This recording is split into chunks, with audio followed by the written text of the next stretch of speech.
2,5 месяца пути от Хмельницкого, и вот мы в Нигерии. Эту страну мы боялись, наверное, больше всего. В Нигерии похищение людей и бытовой бандитизм не редкость. Поэтому я очень внимательно собирал информацию и планировал маршрут так, чтобы объезжать опасные места, где это возможно. Еще на границе нам дали понять, что легко не будет. Впервые за всю поездку работница таможни решила устроить в машине шмон с энтузиазмом. Но я ведь тоже не вчерашний и припарковался так, чтобы никто не мог проехать через шлагбаум, пока в нашей машине копались и задавали нескромные вопросы. Через несколько минут, конечно же, за нами собралась очередь и начала сигналить. Таможенница открыла шлагбаум и хотела продолжить после того, как мы перепаркуемся, но я надавил на газ и больше не останавливался, ведь это уже был последний барьер, и все документы были у нас. Спишем на недопонимание. Потом над нами подшутил Google Maps. На карте дорога в гостиницу занимала 4 часа. На деле же нам довелось ехать 9 и пробираться через темноту, что, как вы понимаете, лишь добавляло нервов. Сняли мы, конечно, не все, ведь в самые стрёмные моменты о камере не думаешь. Просто поверьте на слово. В Нигерии бывают ямы высотой с нашу машину. Хорошо, что воды было немного, иначе можно было бы в одной из таких просто утопиться. На Нигерию план был достаточно простой. Ехать как можно быстрее в Камерун. Начитавшись и наслушавшись отзывов, рисковать и смотреть что-то по дороге мы не хотели. Наш распорядок дня выглядел приблизительно так. Встать как можно раньше, быстро позавтракать и ехать, заканчивая дорогу до темноты. Дальше ночевка и все по новой. Одно из главных впечатлений о Нигерии – дороги. Поймите нас правильно, мы выросли в Украине и видели всякое. Но Нигерия, ей было чем удивить. Во-первых, на дороге ездят машины абсолютно разного вида. Это были и грузовики Mercedes каких-то 60-х годов, и раздолбанные легковушки, и повозки на ослах. Все это в абсолютно любом техническом состоянии, или его отсутствии. Очень часто встречаются аварии, и это, как ничто другое, держало нас в тонусе. Ведь опасность поджидала со всех сторон, и каждый новый день таки был подарком судьбы. Вторая особенность – чекпоинт. В среднем за день нам приходилось останавливаться 40-50 раз. Это не преувеличение. Чекпоинтов в Нигерии очень много. После границы сразу буквально там километров 10, и чекпоинтов было на эти 10 километров штук 12-15. Каждый хочет тебя остановить, с тобой просто поговорить, иногда попросить подарок. И дальше вглубь страны это тоже продолжается. У работников на чекпоинтах есть оружие для дальнего боя, автомат Калашникова, и оружие для ближнего боя – это палка. Также она используется, чтобы останавливать машины. Но там, где можно не останавливаться, мы стараемся не останавливаться, чтобы лишний раз время не тратить. КПП были с абсолютно разными названиями. Начиная от обычных таможенников или пограничников, заканчивая силами противодействия похищениям людей и чем-то типа операции «Судный день». Естественно, нас останавливали все и хотели поболтать, ну и попросить что-то. Мы из принципа ничего не предлагали, кроме благословения и нашей дружбы. В некоторых ситуациях приходилось минут 10 объяснять, что ничего таки не дадим, перед тем, как нас отпускали. Умножьте это на 40 и поймете, в чем проблема. Нам же еще нужно за день добраться на ночевку. Начиная со второго дня я уже немножко освоился, и за несколько секунд стал определять, где останавливаться не обязательно. Если на КПП в наличии только орудие ближнего боя или нет машины, то часто можно попросить Лену махать им рукой на опережение и проскакивать, не останавливаясь. Это здорово экономило время. Местные же поступали еще более дерзко. На наших глазах полиция разбивала палками фары проезжающих без остановки, а один раз мы увидели, как грузовик пронесся прямо по баррикадам из шин. Полицейский же просто провел его взглядом, пожал плечами и продолжил разговор с нами. Это впечатление на всю жизнь. Еще один нюанс, как водители ездят в целом. Извините за выражение, но это просто пиздец. Тут царит самый жестокий закон улиц. Можно обгонять и справа, и слева, ехать постоянно по встречке и даже пересечь бетонную разделительную полосу на магистрали.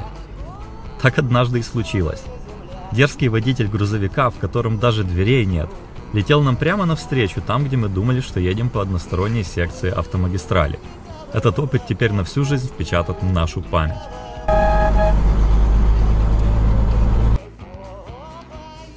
Кстати, а вы подписаны на канал? А лайк поставили? Самое время это сделать. При всем этом водители сохраняют оптимизм. Надписи с машин призывают иногда не волноваться, а иногда открытым текстом пишут, мол, друг, сбрось скорость и очисти сознание, иллюстрируя это все портретом растамана с косяком в руке. Ну что сказать, это все методы из реальной жизни, так сказать, практика, проверенная годами. У нас сегодня маленькая, или можно даже сказать большая ачивка, потому что нас остановили нигерийские полицейские, и вот мы уже едем, не заплатив ни одного цента, с правами и с машиной. Потому что что было на кону? Ну, мы ехали по встречке, по другую сторону разделительной полосы, как и все остальные, но вовремя не свернули назад, когда дорога уже стала лучше. Там сразу за поворотом стояли полицейские и грозили нам штрафом и намекали на то, что можно им дать взятку и будет все проще, они нас отпустят и так дальше. Мы вели переговоры минут, наверное, 30. Я им сказал, что да, можете, конечно, нас поставить машину, потому что сегодня воскресенье, штраф можно будет заплатить только в понедельник, поэтому машину поставят на территории полицейского участка.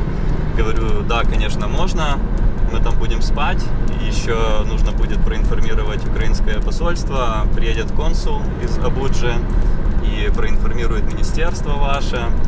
И зачем эти сложности нам? И, ну, я долго объяснял полицейскому, что, конечно, мы могли бы дать взятку, но это будет неправильно. И Лена тоже объясняла ему про изменения в этом мире. И он несколько раз ходил со своими коллегами договариваться, но все-таки сошлись на мнение, ладно, пускай едут после получаса переговоров. И вот мы снова в пути, не заплатив ни копейки взятки. Нигерия – огромная страна. Сколько там живет людей, никто не знает. Говорят, больше 200 миллионов. Еще говорят, что в течение 30 лет Нигерия станет третьей по населению страной в мире, оставив перед собой лишь Индию и Китай. Понять, почему так, можно, посмотрев вокруг. Стоит остановиться на заправке, и к тебе подбегает 20-30 детей, предлагая помыть машину. Увидев своими глазами, как живут люди, вряд ли придет в голову идея жаловаться на жизнь в Украине. Конечно, мы не только ехали. Бывало, набирались смелости выйти в город и покушать шаурму. На ужин сегодня нигерийская шаурма.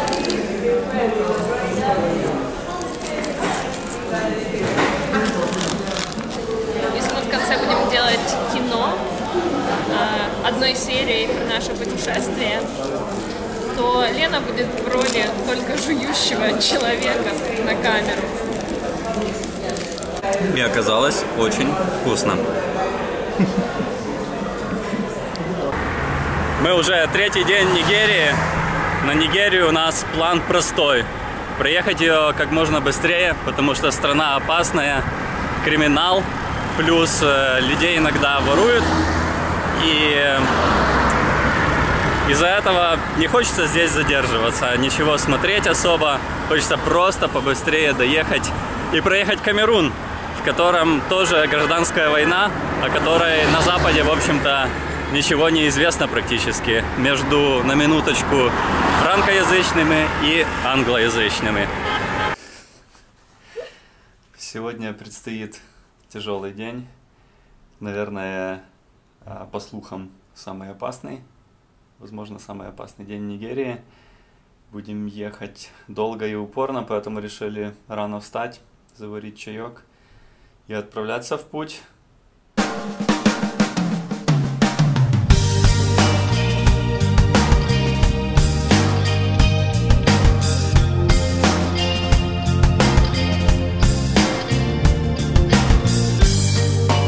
Я не твій брат, ти не сестра моя, ніколи не розказуй мені, хто і в чому є винен на нашій землі. Люди, як кораблі. Мы проехали сложный участок. Теперь мы в городе Такум, в Нигерии. Дорога была, в принципе, нормальная. Если не знать того, чего знали мы, то можно и не заподозрить, что что-то здесь может пойти не так. Но, слава богу, мы добрались. Отель вроде бы как безопасен, но ночевать мы будем в машине. Использовать будем только душ и туалет. В машине у нас лучше. А в номере, ну вот так. Света нет, только вечером с генератора. Такие вот тараканчики присутствуют. Достаточно большие. Ну а так условия, как условия, как в Африке. Вот еще один тараканчик лежит на спине. Так и живем.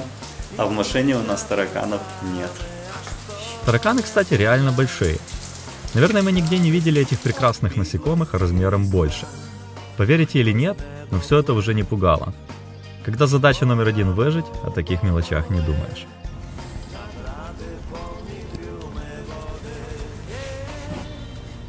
Ленка снова кушает. Завтрак туриста. Йогурт с хлебом. Йогурт французский, на минуточку. Еще с супермаркета в Бенине, который назывался Ереван. А хлебушек уже нигерийский. Но выглядит как американский. Не портится, наверное, месяца 2.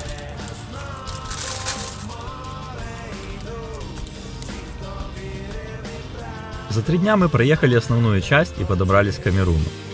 К сожалению, проехать напрямую в Камерун было нельзя. Основную границу закрыли для иностранцев, и солдаты на чекпоинтах в приграничной зоне аккуратно интересовались, знаем ли мы, что в Камеруне конфликт. Ну, конечно, мы знали, и объясняли им, как мы собираемся объезжать. Сказать, что на чекпоинтах удивлялись, это ничего не сказать. Похоже, мы знали чуть ли не больше, чем они сами. Следующие 2 дня были очень аккуратными. Мы тщательно планировали свои марш-броски с помощью всей доступной информации, чтобы не оставаться на ночь в слишком опасных областях. Дорога тоже стала другой. Начались горы. Места были очень живописными. В горном районе Нигерии, возле Камеруна, куда мы попадем, надеюсь, завтра. Выглядит все очень красиво. Поднимаемся через перевал и вот так вот. Как-то это все иронично. Настолько красивые места, но туристам сюда соваться не стоит. Все же это была единственная дорога в Камерун, и у нас не было выбора. Поэтому мы ехали. Настал тот день, когда мы заночевали уже практически на границе. Утром мы начали путь практически с рассветом. До Камеруна оставалась какая-то плюс-минус 100 километров. Но ехать нужно было в основном по грунтовке в горном районе. Предусмотреть, сколько займет дорога, было нереально. Поэтому, хоть мы и устали от постоянного движения с повышенной смотрительностью, лучше иметь время в запасе.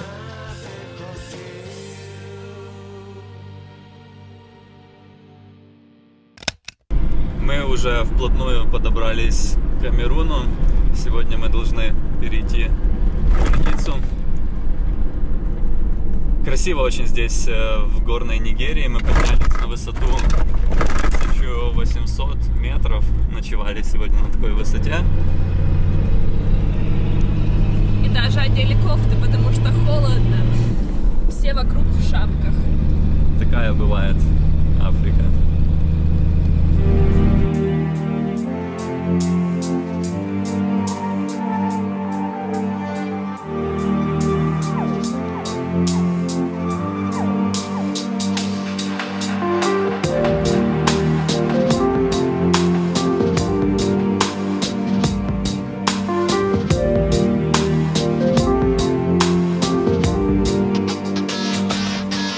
Видишь огненный рассвет на небе, иное солнце злобно улыбается тебе, но не во сне. Тот день везде, на небесах и на земле, не греет, нету ни души на опустошенном свете, лишь глубоко в толще монолита элита. Тот день их не пощадил, тот день всех опередил. Дорога была очень живописной. На пути встречались лошади, горные села. Настолько все выглядело прекрасно, что передать словами тяжело. Хотелось бы остаться, остановиться где-то посреди бескрайних полей, наслаждаться природой, готовить еду и слушать пение птиц. Но не в этот раз. Время от времени мы сомневались, можно ли проехать по хлипким мостам, но мы знали, что тут постоянно ездят люди, а значит мы и наш Мурзик должны быть в порядке. Знали-то мы это все умом, но вот чувства все равно заставляли выходить из машины и проверять. В принципе, оно и к лучшему. Как говорится, лучше перебдеть, чем недобдеть. Прогресс нас радовал. Еще даже обеденное время не наступило, а мы уже проехали явно больше половины дороги. Но был один нюанс. Что-то стало тарахтеть, особенно на ямах. Я несколько раз останавливался и проверял, все ли надежно закреплено на крыше, не прицепилось ли что-то к машине. И все выглядело окей, но звук продолжался. И вот, проезжая в очередном селе, мы услышали настоящий бабах. По привычке я еще раз заглянул на крышу, но вскоре таки понял, в чем дело.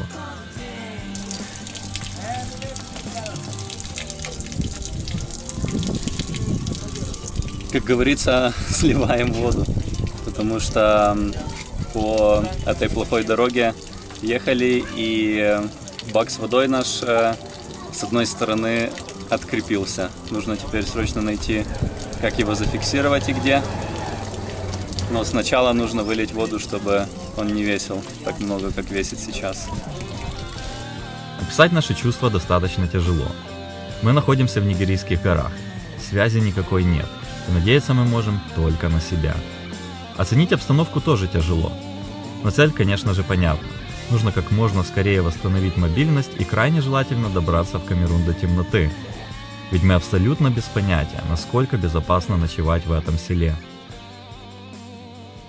Приехали к механику, сейчас поехал за своим старшим и будем пробовать ремонтировать. Вопрос в том, что не совсем видно, как бак был закреплен. Был он приварен или как-то прикручен, потому что следов прикручивания не видно. Может, варили. Будем смотреть. Мы приехали на другое место, там, где главный механик села. Пришли люди, солдат с автоматом накуренный, хотел очень фотографироваться. И,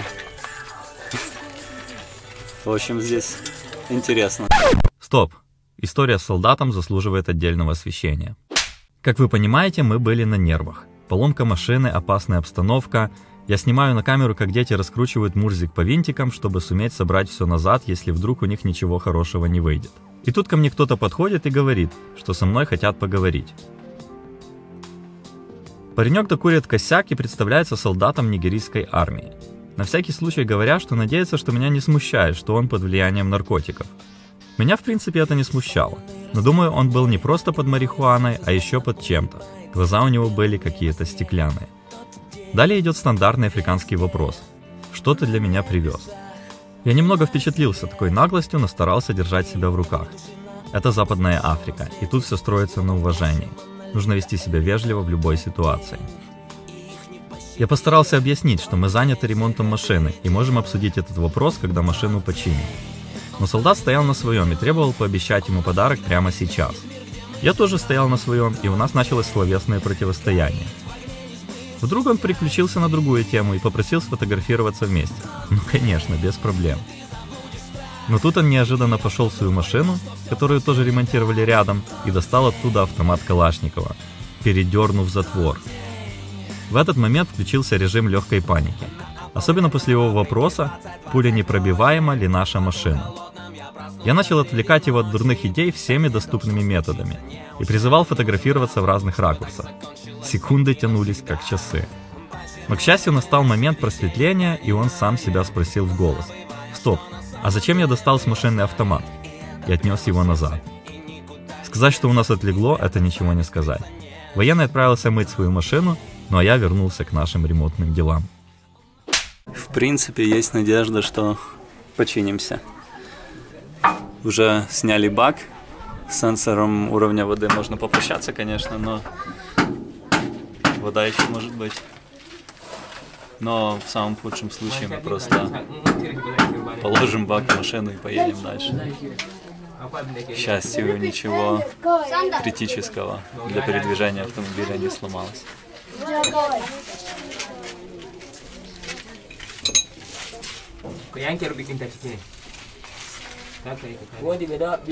Вбиванием заклепок занимаются парни лет 10.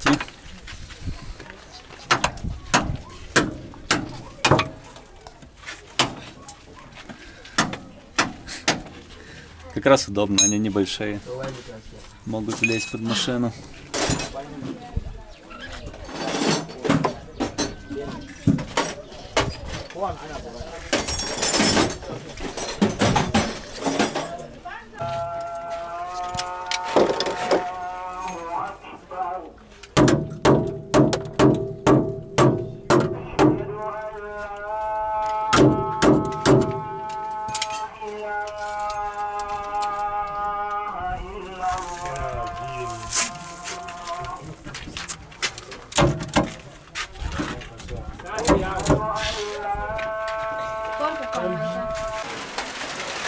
Еще 12 заклепок.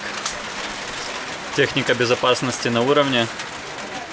На маленьком уровне. На совсем мизерном уровне.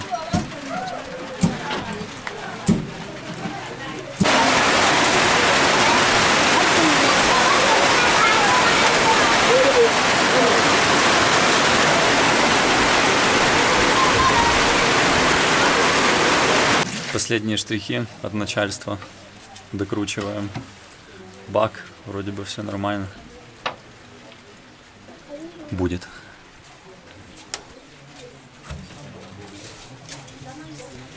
Оказалось, по совместительству наш механик, он еще и начальник своего комьюнити в селе. И они сейчас как раз проводят какие-то сборы, решают вопросы. Там собралось в комнате где-то 20 старейшин. И он там эти сборы ведет, но отключается прикручивать бак потихоньку, потому что так он зарабатывает деньги. Иначе не за что будет жить. Тем временем на часах 3:10, пока докручивают бак, у нас вопрос, успеем ли мы до темноты пересечь границу. Если не успеем, у нас уже есть опыт ночевки на границе. Под полицейской станцией, которой там может не быть, кстати. Поэтому увидим, как оно получится. У нас есть накуренный солдат, друг, так что подъедем к нему, пускай нас охраняет. Ну все, бак починен, по крайней мере прикреплен, теперь обязательная фотосессия. Я даже не надеялся, что будут работать на совесть, но ребята все делали правильно. Взяли с нас что-то около $40, и мы после финальной фотосессии поспешили быстрее в Камерун. Начался дождь, и дорога стала скользкой. Ехать было еще тяжелее, но мы были счастливы. Мы как-то до сих пор не осознавали, что только что произошло, и как нам удалось выбраться без потерь из этой передряги всего за несколько часов. Такие дни, они по ощущениям тянутся как месяц. Пошел дождь, и у нас как раз участок дороги, который одна сплошная глина. И это просто невероятно. Я вся сжатая, держусь за все места, которые могу. А Слава, красавчик, выруливает в сложнейших ситуациях.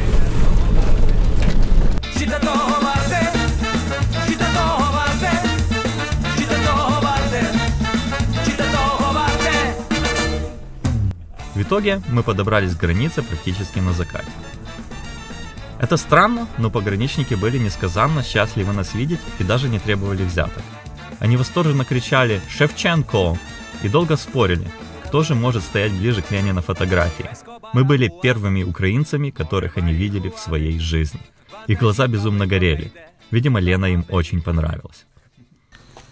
Ну, мы проехали всю Нигерию, добрались до границы. Сегодня был день с приключением, но мы это сделали и попадаем в Камерун. А с нами и офицеры пограничной службы Нигерии, которые нас очень радушно приняли. We're happy with your arrival, and we pray that God will lead you through where you want to go, which you safe journey to your destination. Thank you very much. Yeah. Thank you. Oh, thank you. Thank you. Самое интересное, что именно в этом месте заканчивается Западная Африка, и вот там начинается Центральная. Наш маршрут по Западной Африке заканчивается. Мы были счастливы. Неужели нигерийская эпопея подошла к концу? Я не мог в это поверить. Я был благодарен судьбе просто за то, что мы живы, не говоря уже о том, что невредимы. Впереди Камерун, и забегая наперед скажу, что нас там тоже ждет персональный ад из узких глиняных дорог под дождем и остановки каждые 30 минут, чтобы просто обняться. Отчасти из-за того, что силы далеко в минусе, а отчасти из-за того, что будет ли у нас завтрашний день, было неизвестно. Надеюсь, и вы не откладываете жизнь на потом и живете сегодня. Не откладывайте на потом и комментарии под нашим видео, лайк, подписку. И, конечно же, забрасывайте видео в чаты и делитесь в своих соцсетях. Ведь наши приключения того стоят, не так ли? Той під пальмою їсть банан, йому нічого не треба. Той заліз у самісіньке пекло, а той дереться на небо. Хтось береться змінити світ, хтось полює на вдачу, а хтось лишається вдома, дивиться, як багаті плачуть. Де би я не був, що б я не робив, раз у раз питаю себе. Я віддав своє життя за те, щоб бути тим, ким я є.